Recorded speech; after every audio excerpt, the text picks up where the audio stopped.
Ngithanda ukuthi ngikubingelele ngiphinde futhi ngikwamukele khona la kuZimi Live. Sengiphinde ngabuya ke futhi nezomkhokha. Before nje ngihlaleke udabeni, ngicela ke nje mbukele ukuthi ungakhohlwa ukuthi ulike and usubscribe. Namhlanje ngikuphathele kamathiza omkhokha, izinto nje okumele uyilindele lapha kumkhokha kuloke leli viki esikulona. La ngizoqala ngendaba ke thinta uNtombi, naye ke lapha uzisebenzele baveza ukuthi kamalobolo kazisebenzele naye kuNtombi azohamba kahle noma yize ke kuzoqala kube nzima kodwa akazogcina ehambe kahle and umndeni wakwaMthembu uzobeka usucelebrate for wona kamalobolo akhe kuzisebenzele.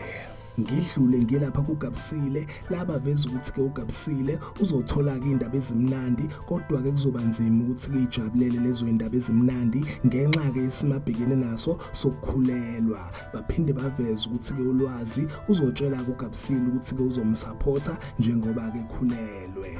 Okunye ke futhi abakuvezile baveza ukuthi ke uGabisile benolwazi bazohlela ukuthi ke kumele bazise imindeni yabo mayelana nesisu sakhe ke uGabisile.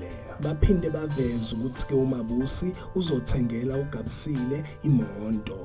Ngidlule ngiyelapha kuSibusiso laba veza ukuthi ke uSibusiso uzozama ukuthi ke bulale uSiphamandla kodwa kuzohluleka. Baphinde baveza ukuthi ke uMaphalala naye uzozama ukuthi ke dile naye kuSibusiso kodwa kuzohluleka and uzobeke secela uSiphamandla ukuba akamsize. Okunye ke futhi abakuvezile labaveza ukuthi ke uSibusiso uzohamba ke ethempelini lenkosi and uzofika kungalindele umuntu kodwa ke izinto ngeke zimhambele kahle, uMthembu uzobeke sedila naye.